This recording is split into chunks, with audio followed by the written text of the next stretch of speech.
Assalamualaikum warahmatullahi wabarakatuh. Perkenalkan, nama saya Suci Ramdiani dari kelas Humas 3A. Di sini saya akan memaparkan 25 teori komunikasi. Yang pertama yaitu ada teori behaviorisme. Salah satu ilmuwan komunikasi yang mensupport teori behaviorisme adalah John B. Watson. Seorang ilmuwan di Amerika ini disebut sebagai Bapak Behaviorisme. Disebutkan bahwa dari teori ini semua perilaku termasuk tindak balasan atau yang dikenal dengan respon itu semua disebabkan dari adanya stimulus atau rangsangan. Pernyataan tersebut kita bisa menyimpulkan bahwa kalau suatu rangsangan telah diamati dan diketahui, maka respon dari seseorang tersebut akan mudah dan dapat diprediksi.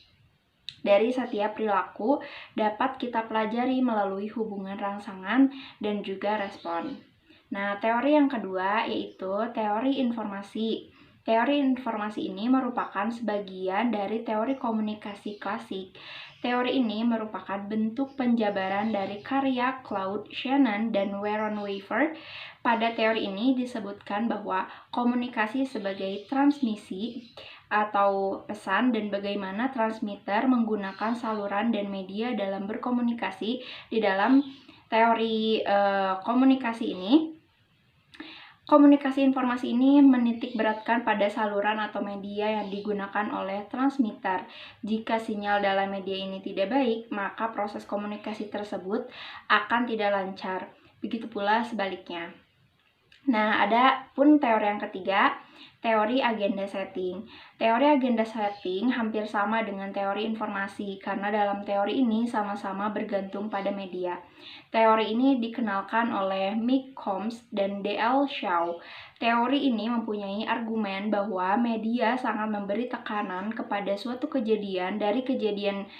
Nah, jadi dari kejadian itu, media menganggap peristiwa tersebut dan mempengaruhi masyarakat untuk menganggap peristiwa tersebut penting. Nah, jadi dapat disimpulkan jika hal apa yang dianggap penting oleh media, maka penting juga bagi masyarakat. Nah, yang keempat, ada teori dependensi efek komunikasi massa. Teori ini tuh dikembangkan oleh Sandra Bell-Roggensch dan Melvin L. DeFleur. Teori ini lebih memfokuskan kepada kondisi struktural pada suatu masyarakat. Dari struktural masyarakat ini, kecenderungan akan terjadi suatu efek media massa. Nah, jadi teori ini bisa diakuisisi oleh para komunitas masyarakat modern dan bagaimana masyarakat modern mempunyai anggapan bahwa media massa itu merupakan pusat informasi yang mempunyai andil penting dalam proses memelihara perubahan. Nah, dalam proses memelihara perubahan dan konflik dalam tataran masyarakat dan masalah perorangan dalam suatu aktivitas sosial. Adapun yang keenam, teori kognitivisme. Teori ini mengedepankan proses belajar dibanding dengan hasil proses itu sendiri. Belajar tidak hanya sekadar melibatkan hubungan antara stimulus dan respon, tetapi juga melibatkan proses berpikir yang kompleks. Lebih dari itu, belajar merupakan proses perubahan persepsi dan pemahaman. Nah, menurut aliran ini, kita belajar didasarkan atas kemampuan kita menafsirkan peristiwa atau kejadian dalam suatu lingkungan, di mana proses belajar tersebut terdapat 4 tahapan, yaitu asimilasi, akomodasi, diskuilibari, dan ekuilibrasi. Nah, teori ketujuh yaitu teori kultivasi. Nah, teori ini merupakan teori komunikasi yang membahas mengenai efek dari komunikasi massa. Pandangan dari teori ini adalah bahwa media massa memiliki efek yang bersifat kumulatif dan lebih berdampak pada tataran sosial budaya dalam masyarakat daripada personal seseorang. Nah, teori ini itu dikembangkan oleh George Gardner. Selanjutnya, teori ke-8 yaitu teori ketergantungan. Teori ini dikemukakan oleh Sandra Bell-Roggensch dan Melvin DeFleur. Fokus dari teori ini terletak pada kondisi struktural yang ada di masyarakat. Fokus ini sangat cenderung mudah dipengaruhi oleh media massa. Teori ini dapat disematkan pada komunitas masyarakat modern, di mana pada masyarakat modern, media massa dianggap suatu hal yang sangat penting dalam mencapai tujuan di beberapa proses. Di antaranya yaitu proses memelihara, perubahan, serta konflik dalam tataran masyarakat dan masalah perorangan dalam suatu aktivitas sosial. Yang kesembilan ada teori sibernetik. Wiener adalah tokoh di balik teori ini. Teori ini tergolong teori baru sejalan dengan berkembangnya teknologi, informasi, dan ilmu sosial. Teori sibernetik merupakan suatu sistem pengontrol yang didasarkan pada komunikasi antara sistem dengan lingkungan dan antara sistem itu sendiri. Pengontrolan dari sistem berfungsi dalam memperhatikan lingkungan. Nah, penerapan teori sibernetik biasanya diperuntukkan kepada siswa agar mencapai hasil yang efektif. Nah, yang ke-10 ada teori classical conditioning. Teori ini dikemukakan pertama kali oleh Ivan Petrovich Pavlov. Menurut teori ini, belajar merupakan suatu proses perubahan yang terjadi karena adanya syarat-syarat atau conditions. Kemudian, syarat-syarat tersebut akan menimbulkan reaksi atau respon. Lalu, untuk membuat seseorang itu belajar. Keberadaan syarat-syarat tersebut dibutuhkan. Di sisi lain, fokus dalam teori ini adalah pembelajaran yang terjadi secara otomatis setelah latihan-latihan yang dilakukan secara terus-menerus. Nah, beberapa penganut teori ini menjelaskan bahwa segala bentuk tingkah laku manusia adalah hasil daripada conditioning. Hasil tersebut berasal dari latihan atau kebiasaan yang kemudian bereaksi terhadap rangsangan tertentu dalam kehidupan sehari-hari. Nah, teori ini juga memiliki kelemahan. Karena teori ini menganggap bahwa belajar hanya terjadi secara otomatis, maka keaktifan dan penentuan pribadi pun diabaikan dalam bertindak atau berbuat sesuatu. Nah, individu tidak semata-mata mengandalkan pengaruh dari luar. Kepribadian juga memiliki peranan penting dalam memilih atau menentukan perbuatan dan reaksi apa yang akan dilakukannya. Teori ke-11 yaitu teori norma dan budaya. Teori ini beranjak daripada pengaruh media massa yang kuat mengenai suatu hal. Hal tersebut dapat mempengaruhi kondisi sosial budaya dalam masyarakat. Pesan dari media massa mampu mengubah norma yang sudah ada dalam masyarakat. Di sisi lain juga mampu memperkuat norma yang ada dalam masyarakat. Nah, lebih dari itu, media massa juga mampu menciptakan norma baru dalam masyarakat. Selanjutnya ada teori spiral of silence yang ke-12 atau spiral keheningan. Teori ini berkaitan dengan bagaimana terbentuknya suatu pendapat umum dalam masyarakat, atau spiral of silence menjelaskan bahwa terbentuknya pendapat umum dalam masyarakat ditentukan oleh proses saling mempengaruhi antara komunikasi massa, komunikasi antar pribadi, dan persepsi masing-masing individu, serta hubungannya dengan pendapat orang lain dalam masyarakat. Nah, teori ini dikembangkan oleh Elizabeth Noel dan Newman. Dan yang ke-13 ada teori komunikasi behaviorisme. Teori ini dikemukakan oleh John B. Watson. Menurutnya, teori behaviorisme ini mencakup semua perilaku, termasuk tindakan balasan atau respon terhadap suatu rangsang atau stimulus. Artinya bahwa selalu ada kaitan antara stimulus dengan respon pada perilaku manusia jika suatu stimulus atau rangsangan yang diterima seseorang telah teramati, maka dapat diprediksikan pula respon dari orang tersebut. Yang ke-14 ada teori komunikasi humanisme. Teori ini dikembangkan oleh Neil yang diilhami oleh perkembangan psikologis humanisme. Komunikasi humanisme pernah diimplementasikan dalam dunia pendidikan melalui humanistic curriculum. Nah, isi teori ini lebih menekankan pada pembagian pengawasan dan tanggung jawab bersama antara peserta didik dengan harapan yang nantinya peserta didik dapat menyesuaikan dalam kehidupan masyarakat. Selanjutnya, yang ke-15 ada teori pengharapan nilai. Teori ini merupakan bagian dari teori komunikasi massa. Teori pengharapan nilai bertujuan untuk mengetahui pengaruh penggunaan media terhadap massa nilai dari kepentingan penggunaannya.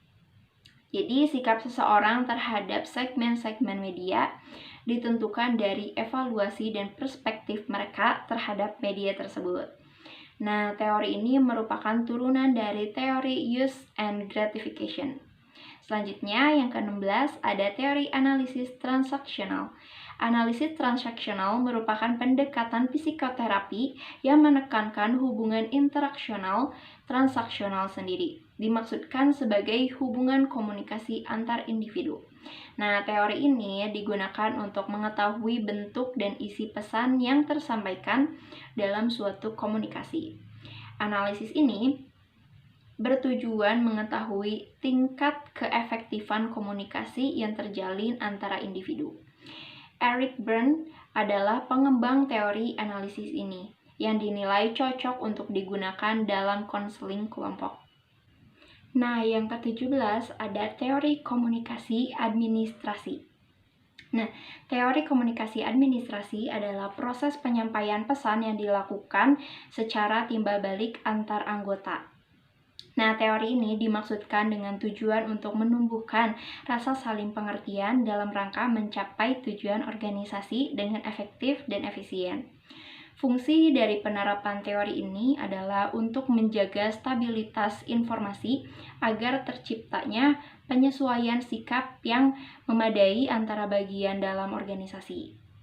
Selanjutnya, ke-18 ada teori nativisme.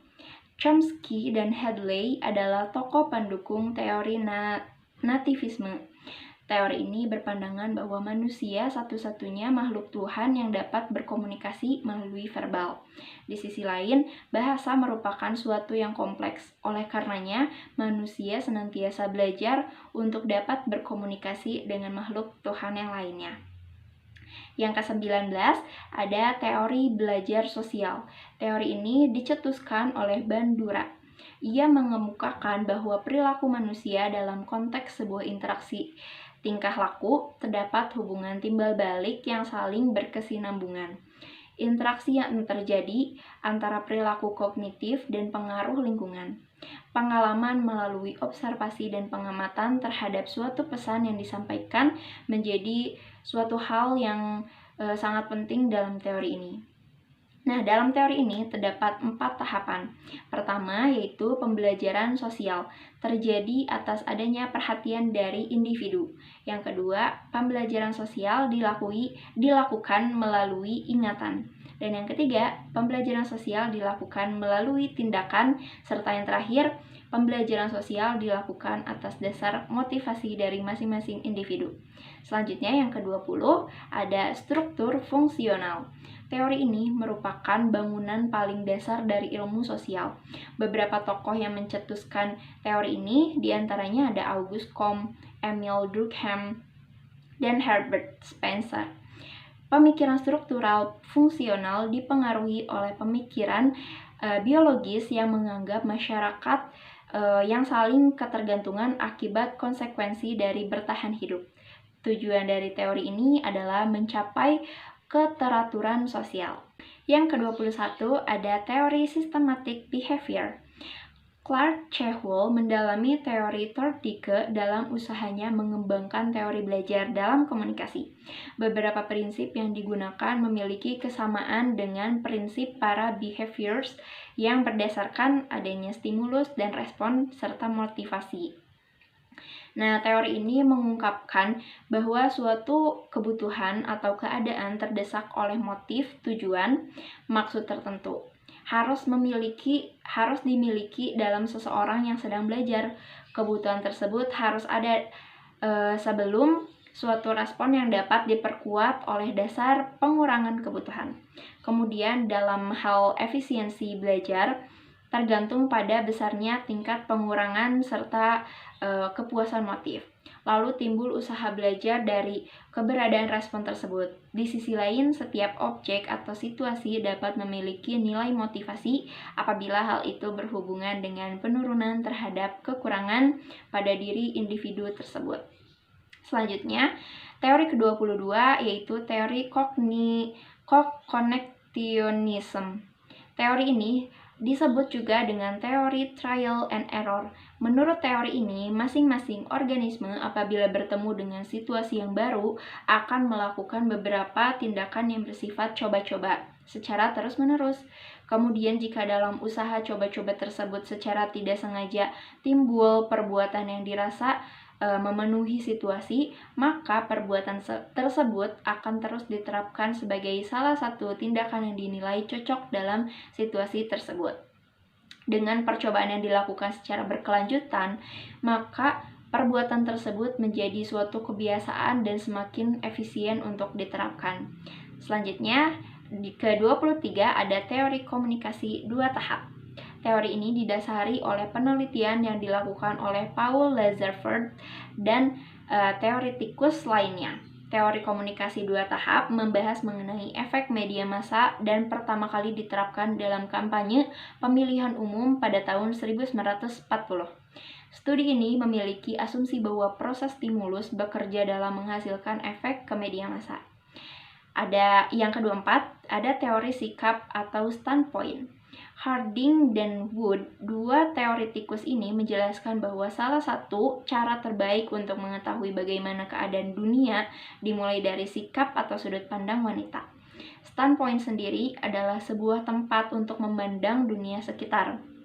Dunia tersebut menjadi fokus perhatian dibandingkan fitur lainnya. Standpoint memiliki makna yang tidak jauh berbeda dari perspektif. Menurut Harding, fokus bahasa dari standpoint adalah kaum wanita yang cenderung termarginalisasi itu. Oleh karena itu, teori ini merupakan turunan dari teori feminisme. Yang ke-25 ada teori operant conditioning. Nah, teori ini pertama kali dikemukakan oleh Skinner. Skinner menganggap penghargaan dan motivasi adalah dua faktor penting dalam pembelajaran. Tak hanya itu, Skinner berpendapat bahwa tujuan psikologi dalam komunikasi adalah untuk mengontrol tingkah laku. Nah, pada teori ini, seorang guru memberikan penghargaan, hadiah, atau nilai tinggi yang bertujuan agar anak menjadi lebih rajin. Di sisi lain, operant conditioning merupakan suatu proses pemberian motivasi terhadap suatu perilaku yang kemudian mengakibatkan perilaku tersebut dapat terulang atau menghilang sesuai keinginan. Kemudian, operant conditioning menjadi respon terhadap stimuli. Bila tidak ada tanda-tanda keberadaan stimuli, maka guru tidak bisa membimbing siswa untuk mengarahkan perilakunya. Dalam proses ini, guru mempunyai peran untuk mengontrol dan membimbing siswa dalam suatu proses belajar. Hal ini bertujuan untuk mencapai tujuan belajar yang diinginkan. Nah, terdapat beberapa prinsip belajar yang dikemukakan oleh Skinner. Di antaranya, yang pertama, hasil belajar harus segera disampaikan pada siswa. Jika salah, dibenarkan. Jika benar, diberi motivasi. Nah, yang kedua, proses belajar harus mengikuti pola dari materi yang dipelajari. Nah, yang ketiga, materi pelajaran digunakan sebagai sistem modul. Yang keempat, dalam proses pembelajaran lebih mementingkan aktivitas sendiri, sedangkan hukum tidak berlaku untuk itu. Lingkungan perlu dimodifikasi untuk menghindari hukuman yang lainnya. Dan yang terakhir, tingkah laku yang sesuai dengan keinginan pendidik layak diberikan penghargaan. Dan sebaliknya, dalam pembelajaran menggunakan shaping. Sekian yang bisa saya sampaikan. Mohon maaf bila ada kesalahan. Wassalamualaikum warahmatullahi wabarakatuh.